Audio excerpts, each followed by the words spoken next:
Amid the mountains, caves, and rivers of Brazil's countryside, there circulates an ancient and fascinating legend, that of the Mother of Gold.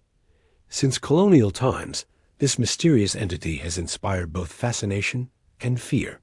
The elders say she manifests as a beautiful woman, with long golden hair that shines like threads of light in the dark of night. Others, however, swear she takes no human form at all, but rather that of a glowing fireball that cuts across the skies and hides within the forests or deep in the cracks of the rocks. The origin of this legend dates back to the era when Portuguese colonizers exploited Brazil's mineral wealth, especially gold. In many regions, it was believed that supernatural forces guarded the treasures of the earth.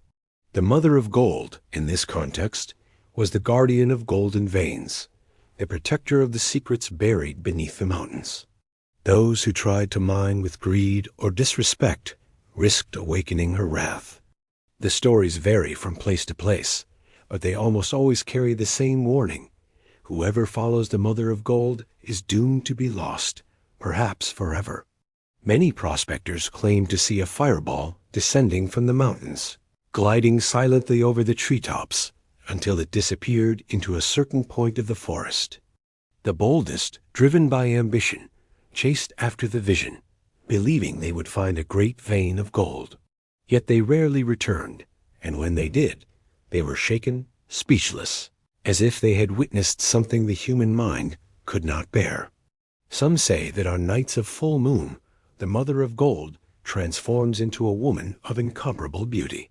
She appears near rivers, lakes, or caves, dressed in a shimmering gown that seems to be woven of pure gold.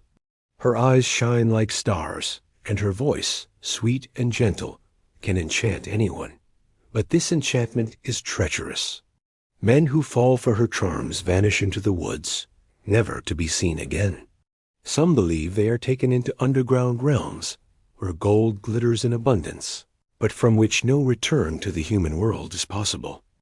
This figure is also tied to the idea of protecting nature itself. The Mother of Gold is not only the guardian of physical gold, but also of the balance of the land. Those who destroy forests, pollute rivers, or wound the mountains in their search for riches are punished by her fury. Old tales recount mines collapsing without explanation, burying men alive after the sight of a fireball in the sky.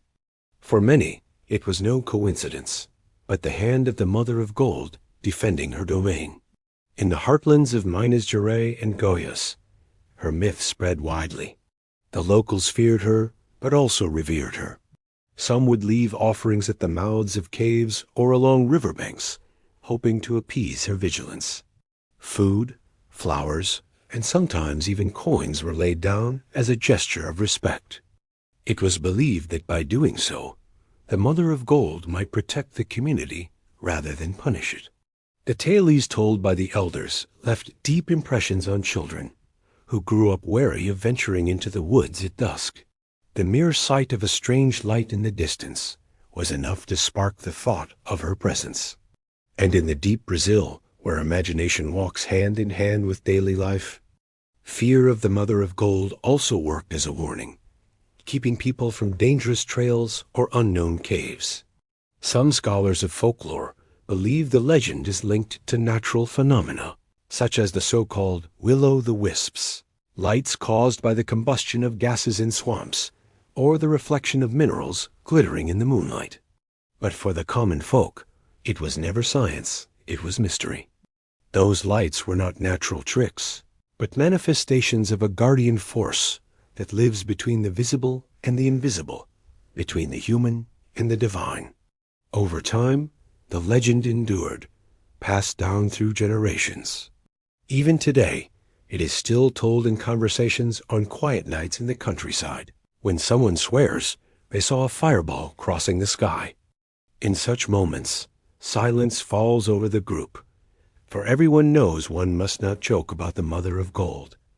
To speak her name carelessly is to provoke her, and she, always watchful, does not forgive those who challenge her power. Thus, the Mother of Gold remains one of the most enigmatic figures of Brazilian folklore. Half enchantment, half threat, she symbolizes both the allure of wealth and the peril of unchecked greed. She is a living reminder that nature keeps its own secrets and that there are forces greater than human ambition. Those who respect her may glimpse only a distant light on the horizon, but those who defy her risk never returning. And that is why, on nights of deep silence, when a golden ball crosses the sky and vanishes into the mountains, many still make the sign of the cross and whisper softly, with reverence and fear, "It is the mother of gold, guardian of the earth's treasures," reminding all that nature's riches do not belong to man, but to the eternal mystery she keeps within her sacred fire.